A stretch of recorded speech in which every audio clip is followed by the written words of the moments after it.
ओम पूर्णमदः पूर्णमिदं पूर्णात् पूर्णमुदच्यते पूर्णस्य पूर्णमादाय पूर्णमेवावशिष्यते। ओम शांति शांति शांति। नमस्कार मित्रों, आज की वीडियो में हम बृहदारण्यक उपनिषद के दूसरे अध्याय के चौथे ब्राह्मण का जो छठा मंत्र है उसका पाठ करेंगे। तो आइए देखते हैं कि ये मंत्र क्या कहता है। तो जो मंत्र वह कहता है, ब्रह्म तम परादात परादात यो अन्यत्र आत्मनो ब्रह्म वेद, अर्थात वह ब्रह्म को परे करता है जो स्वयं से परे ब्रह्म जानता है। क्षत्रम तम परादात यो अन्यत्र आत्मनः क्षत्रम वेद, अर्थात वह क्षत्र को परे करता है जो स्वयं से परे अन्यत्र क्षत्र जानता है। लोकास्तम परादुर्यो अन्यत्र आत्मनो लोकान वेद, अर्थात वह लोकों को परे करता है जो स्वयं से परे अन्यत्र लोक जानता है। देवास्तम परादुर्यो अन्यत्र आत्मनो देवान वेद, अर्थात वह देवताओं को परे करता है जो स्वयं से परे अन्यत्र देवताओं को जानता है। भूतानी तम परादुर्यो अन्यत्र आत्मनो भूतानी वेद, अर्थात वह भूतों को परे करता है जो स्वयं से परे अन्यत्र भूतों को जानता है। सर्वम तम परादाद्यो अन्यत्र आत्मनः सर्वम वेद, अर्थात वह सबको परे करता है जो स्वयं से अन्यत्र सबको जानता है। इदम ब्रह्म इदम क्षत्रम इमे लोकाः इमे देवाः इमामि भूतानि, अर्थात यहाँ ही ब्रह्म है, यहाँ ही क्षत्र, इसमें ही लोक हैं, इसमें ही देवता, इसमें ही सभी भूत। इदम सर्वम यद अयम आत्मा, अर्थात यहाँ इस आत्मा में ही सब कुछ है। तो ये छठा मंत्र था और यहाँ पर याज्ञवल्क्य जो है वह मैत्रेयी से कहते हैं कि जो स्वयं से अन्यत्र ब्रह्म जानता है वह ब्रह्म को अपने से परे कर देता है। जो स्वयं से अन्यत्र अपने से अलग जो क्षत्र को जानता है वह क्षत्र को परे कर देता है। जो अपने से अलग लोगों को जानता है तो वह लोगों को अलग कर देता है। जो अपने से अलग देवताओं को जानता है वह देवताओं को अपने से परे कर देता है। जो भूतों को अपने से परे जानता है वह उनको भी अपने से परे कर देता है। जो सबको अपने से अन्यथा मानता है कि सब मुझसे अलग हैं, वह सबको अपने से अलग कर लेता है। जबकि वास्तव में यहाँ ही ब्रह्म है, यहाँ ही क्षत्र है, यहाँ इसमें ही आत्मा में ही जो है लोक हैं, आत्मा में ही सभी देवता हैं, आत्मा में ही सभी भूत हैं।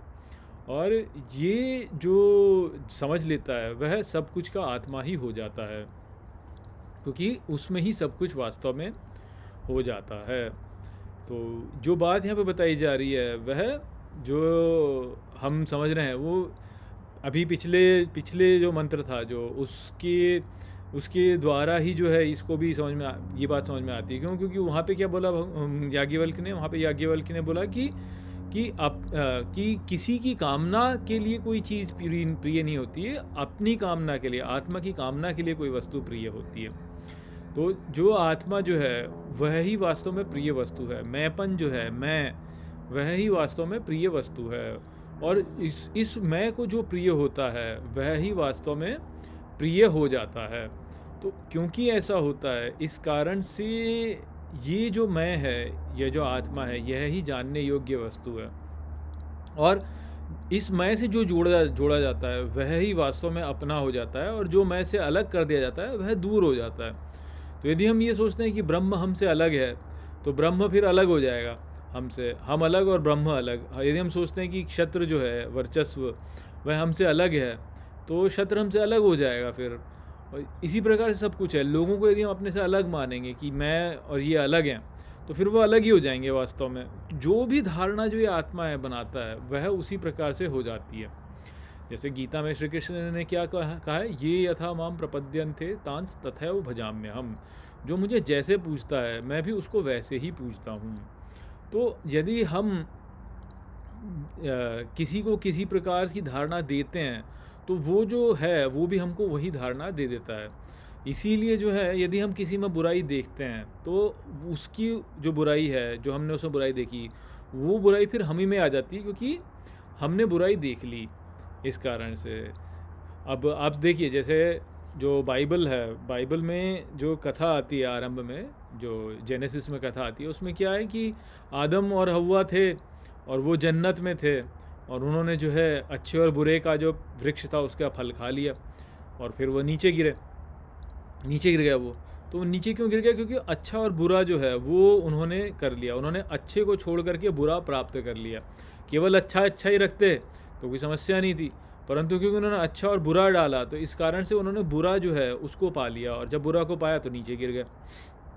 तो हमारे साथ भी यही है कि जब भी हम दूसरे में जो भी धारणा डालते हैं तो फिर वही धारणा जो है वो हमारे लिए लागू हो जाती है, अर्थात हम जो देते हैं वह ही हमें मिलता है।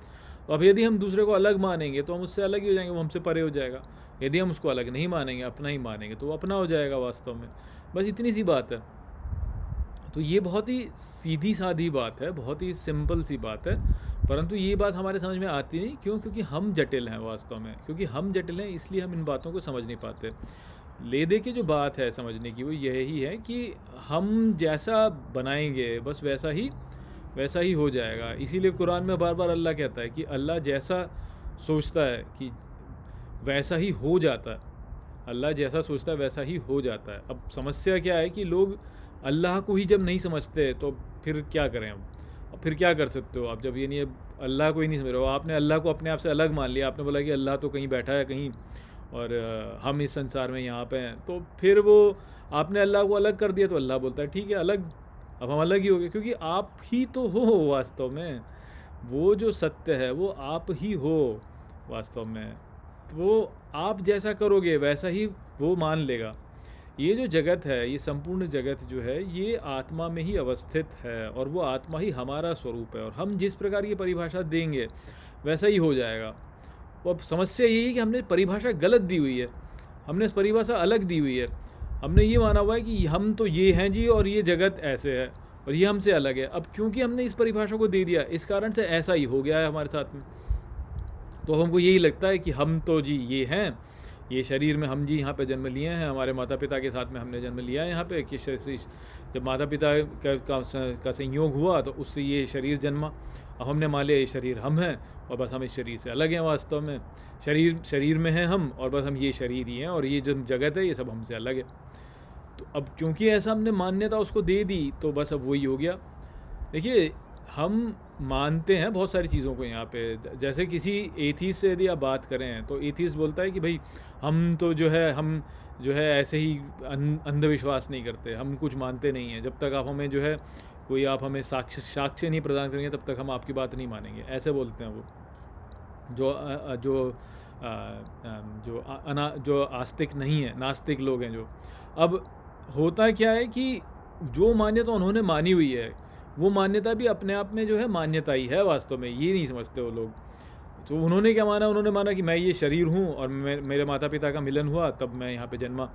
अब उनसे कोई पूछे कि भाई तुम कैसे बोल सकते हो कि भाई तुम्हारे माता पिता ही हैं, तो बोलते हैं क्यों नहीं बोल सकते, हम बोल सकते हैं।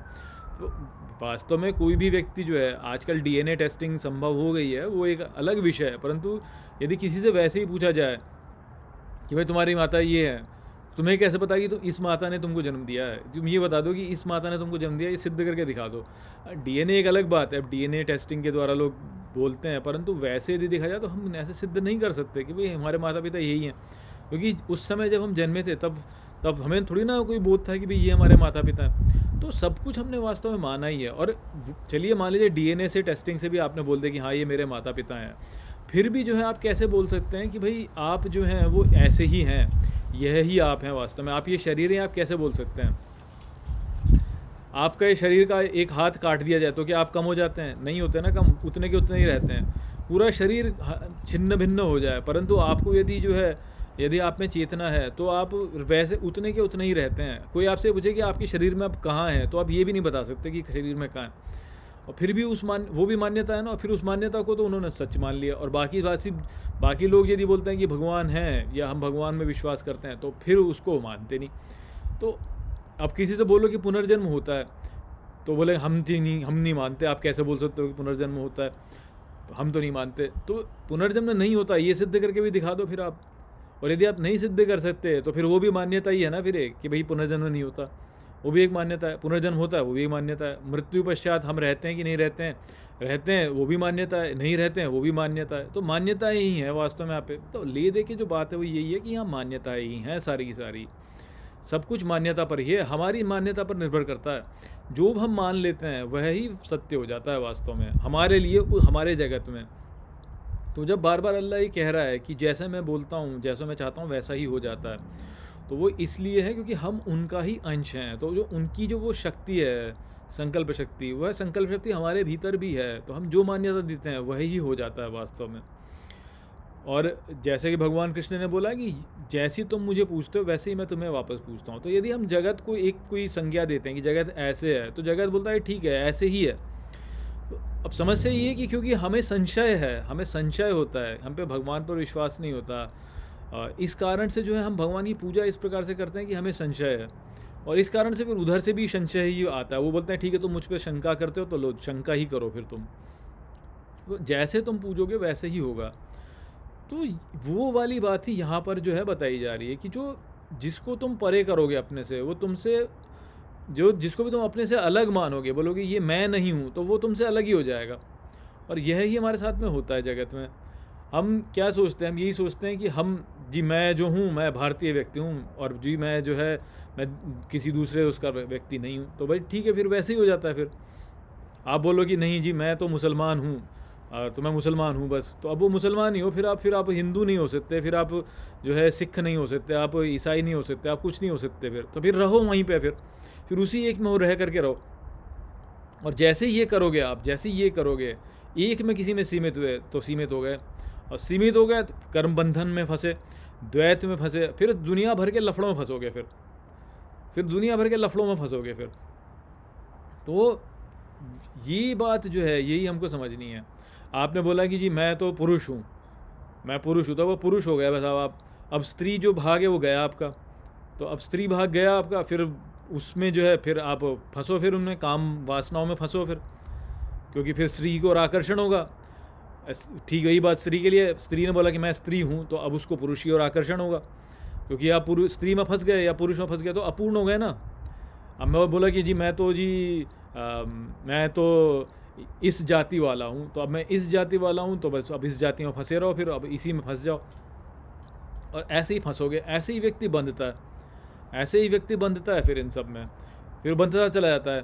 किसी एक लिंग में बंध जाएगा, किसी एक धार्मिक संप्रदाय में बंध जाएगा, किसी एक जाति में बंध जाएगा, किसी एक कुल में बंध जाएगा, किसी एक व्यवसाय में बंध जाएगा, और फिर और भी नीचे निकृष्ट होता चला जाता है कि भाई गुणों में फंस जाएगा फिर व्यक्ति, और फिर बंधन होता चला जाएगा, सारा बंधन होता चला जाएगा। बंधन क्या है? यही तो बंधन है सारा के सारा, यही सारा बंधन है। और एक बार व्यक्ति को ये बोध हो जाए कि नहीं ये सब मैं नहीं हूँ, मैं तो शुद्ध हूँ, शुद्ध बुद्ध आत्मा हूँ मैं वास्तव में, जिसमें ये सब कुछ है, जिसमें ये सब कुछ है वास्तव में, तो फिर व्यक्ति जो है वह उपकरण न रह करके करण बन जाता है। जैसे बोला ना अभी याज्ञवल्क्य ने मैत्रेयी से बोला कि तुम उपकरण ही होकर के रहोगी यदि तुम केवल वित्त को सोचती हो कि वित्त से मुझे अमरता प्राप्त हो जाएगी, तो उपकरण ही रह करके रहोगी। अर्थात ये जो संपूर्ण विश्व है इसको जिसने उत्पन्न किया है वह इसका करण है।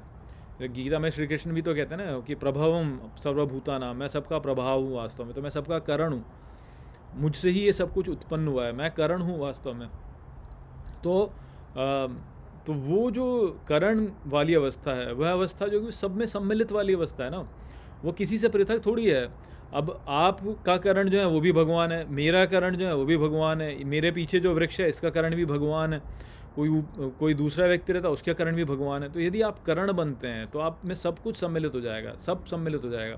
परंतु यदि आप बोलें कि नहीं मैं तो जी ये फलाना व्यक्ति हूँ, इस जगह पर रहने वाला, ऐसे करने वाला ये व्यक्ति हूँ, और देखो मैं कितना अच्छा व्यक्ति हूँ, और सब लोगों को मेरी बात माननी चाहिए, और जो मैं सोचता हूँ वो सही है और बाकी सब लोग जो सोचते हैं वो गलत है, तो फिर आप उपकरण हो जाते हैं फिर आप। क्योंकि फिर ये जो ड्रामा चल रहा है, इस संपूर्ण जगत में जो ड्रामा चल रहा है उसका एक पात्र आप हो जाते हैं फिर।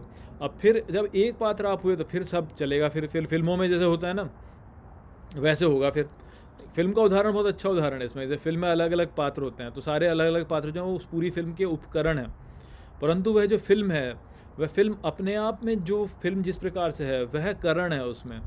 तो या तो आप करण बन जाइए या आप उपकरण बन जाइए। करण बनेंगे तो फिर आप पक्ष नहीं लेंगे, फिर आप कोई पक्ष नहीं है, फिर सब में आप हैं वास्तव में, क्योंकि फिल्म में तो सारे पात्र हैं। और यदि आप फिल्म में एक इंडिविजुअल पात्र के रूप में देखें तो फिर आप उपकरण हैं उसमें, क्योंकि फिर आप एक कैरेक्टर हैं जो कि इस स्टोरी को चला रहे हैं। तो यहाँ पे उसी की कुंजी बता रहे हैं वो, कि जो अपने से अलग कुछ भी मानता है तो वह फिर उसको परे ही कर देता है, फिर वह उपकरण बन जाता है, फिर वो मृत्यु में फंसता है, फिर वो सब में फंसेगा, फिर काल में फंसेगा, मृत्यु में फंसेगा, सब कुछ में फंसेगा। तो इसलिए बहुत ही सतर्क रहिए, बहुत ही सतर्क रहिए कि भाई मैं किसी को अपने से अलग ना मानूं। अमरता केवल तभी प्राप्त हो सकती है जब आप अपने आप को किसी से अन्यत्र ना माने, सबको अपने में ही समाहित माने और ये बोलें कि ये मेरे द्वारा ही उत्पन्न हो रहा है। तो ये जो विचार है ये आगे बहुत बताया जाएगा, उनको हम आगे के मंत्रों में समझेंगे। पर यहाँ पर जो है, जो बात समझने के लिए है वो यह ही है कि भाई सब कुछ जो है वह आत्मा से ही उत्पन्न हुआ है और मैं आत्मा ही हूँ। मैं कोई ऐसा नहीं कि मैं ये व्यक्ति हूँ और वो व्यक्ति कोई और वो व्यक्ति कोई और वो व्यक्ति कोई और है, ऐसा नहीं है वास्तव में। तो वो बात यहाँ पे समझने के लिए है। तो आशा करता हूँ कि मैंने इस मंत्रों को आपको ठीक तरह से समझा दिया होगा। चलिए इसी के साथ इस वीडियो को यहीं पे समाप्त करते हैं। नमस्ते।